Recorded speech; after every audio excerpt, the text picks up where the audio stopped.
নমস্কার, আপনাদের সকলকে স্বাগত জানাই চ্যানেল রূপা মুখার্জি বেঙ্গলিতে। আজকে আমাদের আলোচনার বিষয় বাক্য ও বাচ্য। সময় হাতে খুব কম, তাই বাক্য বাচ্যের জন্য একটি ভিডিও আমি করব, তাই স্থির করলাম। আশা করি আপনাদের এতে কিছুটা সুবিধা হবে।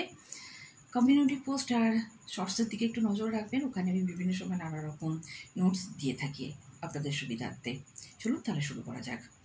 বাক্যের কয়টি অংশ ভাগ করা যায়, কি কি? গঠনগত দিক থেকে বাক্যকে কটি শ্রেণীতে ভাগ করা যায় ও কি কি?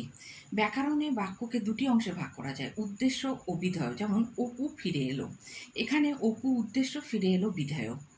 গঠনগত দিক থেকে বাক্যকে তিনটি শ্রেণীতে ভাগ করা যায়, সরল বাক্য, জটিল বাক্য, যৌগিক বাক্য। বাক্যের তাহলে সংজ্ঞাটা কি? যে পদসমূহের দ্বারা মনের ভাব সম্পূর্ণরূপে প্রকাশিত হয় তাদের সমষ্টিকে বাক্য বলে। সরল বাক্য কাকে বলে? উদাহরণ দিন। যে বাক্যে একটিমাত্র উদ্দেশ্য ও একটিমাত্র বিধেয় থাকে তাই হলো সরল বাক্য। আচার্য সুনীতি কুমার চট্টোপাধ্যায়ের মতে সরল বাক্যে একাধিক উদ্দেশ্য পদ থাকতে পারে, কিন্তু বিধেয় পদ একটিই থাকবে, সেটি সমাপিকা ক্রিয়া। যেমন সাইকেলে গোপাল, ঘোড়ায় নেপাল, রিকশাতে দেবপাল শহর ঘুরে দেখল, এখানে সমাপিকা ক্রিয়া একটি। জটিল বাক্য কাকে বলে? উদাহরণ দিন। যে বাক্যে একটি প্রধান উপবাক্য থাকে এবং এক বা একাধিক অপ্রধান বা আশ্রিত উপবাক্য থাকে তাকে মিশ্র বা জটিল বাক্য বলে। যেমন রুমা যদি পড়াশোনা করে তাহলে সে পাশ করবে, এখানে রুমা পাশ করবে প্রধান বাক্য, যদি রুমা পড়াশোনা করে অপ্রধান বাক্য। জটিল বাক্যে প্রধান ও অপ্রধান দুটি বাক্যই যেহেতু একটি বড় বাক্যের অংশ, সেই হেতু বাক্যগুলিকে উপবাক্য বা খণ্ডবাক্য বলা হয়। এই বাক্যে একের বেশি সমাপিকা ক্রিয়া থাকে, একের বেশি উদ্দেশ্য বিধেয় থাকে, একের বেশি অসমাপিকা ক্রিয়া থাকতেও পারে, নাও পারে। খণ্ডবাক্যগুলি যাহারা, তাহারা, যদি, তবু, সে, যে ইত্যাদি সাপেক্ষ অব্যয় বা সর্বনাম দ্বারা সাধারণত যুক্ত থাকে। যৌগিক বাক্য কাকে বলে? উদাহরণ দিয়ে বুঝিয়ে দিন। যে বাক্য একের বেশি প্রধান উপবাক্য সংযোগে গঠিত হয় তাকে যৌগিক বাক্য বলে। একের বেশি সরল বা মিশ্র বাক্যকে সংযোগ অব্যয় বা বিয়োজক অব্যয় দিয়ে যুক্ত করে এই বাক্য গঠিত হয়। যেমন তিনি খুব শিক্ষিত কিন্তু অহংকারী, এখানে কিন্তু অব্যয়যোগে দুটি সরল বাক্যকে যোগ করা হয়েছে। উদ্দেশ্য ও অর্থানুসারে বাক্যকে শ্রেণীবিভাগ করো ও একটি উদাহরণ দাও। অর্থানুসারে বাক্যকে সাধারণত 7টি শ্রেণীতে বিভক্ত করা হয়। এটি আমি আপনাদেরকে বলবো, সম্ভব হলে নোট ডাউন করে নিন। 1. নির্দেশক বাক্য, নঙর্থক ও সদর্থক হতেই পারে। আমি রোজই বেড়াই। প্রশ্নবোধক, তোমার বাড়ি কোথায়? অনুজ্ঞাসূচক, সাবধানে থাকবে। প্রার্থনাসূচক, অন্ধজনের দেহ আলো। বিস্ময়বোধক, আহা কি সুন্দর দৃশ্য।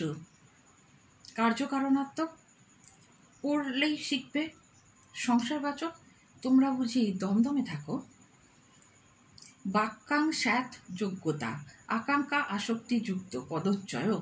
আলংকারিক বিশ্বনাথের এই সূত্রটি ভালোভাবে বুঝিয়ে দিন। আলংকারিক বিশ্বনাথের এই সূত্রটি ঐতিহ্যগত বাংলা ব্যাকরণের একটি মূল সূত্ররূপে গৃহীত হয়েছে। বৈয়াকরণরা এই সূত্র অনুসারে শব্দ ও পূর্ণাঙ্গ গঠনের জন্য 3টি শর্ত নির্ণয় করেছেন। 1. আকাঙ্ক্ষা, 2. যোগ্যতা, 3. আসক্তি বা নৈকট্য। ক্রিয়ার সঙ্গে অন্য পদের সম্বন্ধ জ্ঞাপক বাচন ভঙ্গিকে ক্রিয়ার বাচ্য বলে, অর্থাৎ ক্রিয়াটির অন্বয় বাক্যের কর্তার সঙ্গে না কর্মের সঙ্গে অথবা কর্তা কর্ম কারোর সঙ্গে না হয়ে ক্রিয়ার ভাবকে বোঝাচ্ছে কিনা ক্রিয়ার সেই রূপভেদকে বাচ্য বলে। বাচ্য 4 প্রকার। কর্তৃবাচ্য, সে একটি চিঠি লিখেছিল।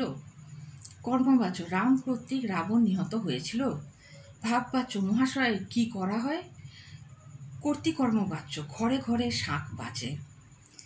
কর্তৃবাচ্য থেকে কর্মবাচ্যের রূপান্তরের নিয়মগুলি কি কি? নিয়মগুলি হলো: 1. কর্তৃবাচ্যের ক্রিয়া সকর্মক হলে তবেই তাকে কর্মবাচ্যে রূপান্তরিত করা হয়। উভয় ক্ষেত্রের অর্থের কোনো পরিবর্তন হবে না। ক্রিয়া সকর্মক হলে কর্তৃবাচ্যের কর্ম শূন্য বিভক্তি প্রাপ্ত হবে।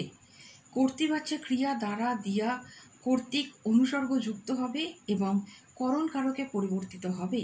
ক্রিয়াপ্রতীক কয়তয় প্রত্যয়ান্ত বিশেষণ যোগে হ ধাতুর বা গম ধাতুর সঙ্গে যৌগিক ক্রিয়া গঠন করে।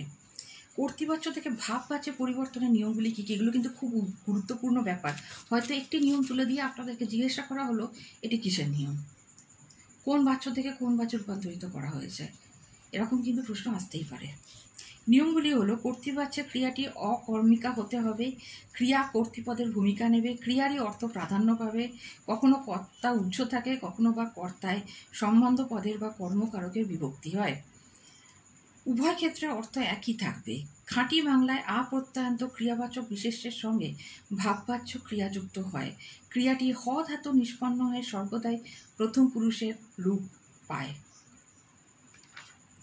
এই ছিল আমাদের আজকের আলোচনা। এটি খুব গুরুত্বপূর্ণ অধ্যায়, কারণ এখান থেকে বিভিন্ন সময় বিভিন্ন ধরনের প্রশ্ন এসে থাকে। আমি আপনাদের বেশ কিছু বাক্যান্তরকরণ ও বাচ্যান্তরের উদাহরণ দিয়ে দেবো, যাতে আপনাদের বুঝতে ও প্র্যাকটিস করতে সুবিধা হয়, অন্তত যাতে পরীক্ষায় আসলে আপনারা মনে রাখতে পারেন। আজকে আমাদের আলোচনা এখানেই শেষ হচ্ছে। আমরা পরের দিনকে, যেহেতু বাংলা ব্যাকরণ একটি অতি বিস্তৃত আলোচনা ক্ষেত্র এবং বাংলা সাহিত্যের ইতিহাস, তাই এত কম সময়ে আলোচনা করাটা সত্যিই খুব সমস্যার বিষয়। তবে আমি চেষ্টা করছি যতটা বেশি সম্ভব আপনাদের এই ব্যাপারগুলোকে নিয়ে আলোচনা করে দেওয়া যায় পরীক্ষার আগে, যাতে অন্তত আপনারা কানে শুনেও কিছুটা মনে রাখতে পারেন। দেখা হচ্ছে পরের ভিডিওতে। চ্যানেল সাবস্ক্রাইব করতে ভুলবেন না নতুন নতুন আপডেটস আর ভিডিও পাওয়ার জন্য। ধন্যবাদ, নমস্কার।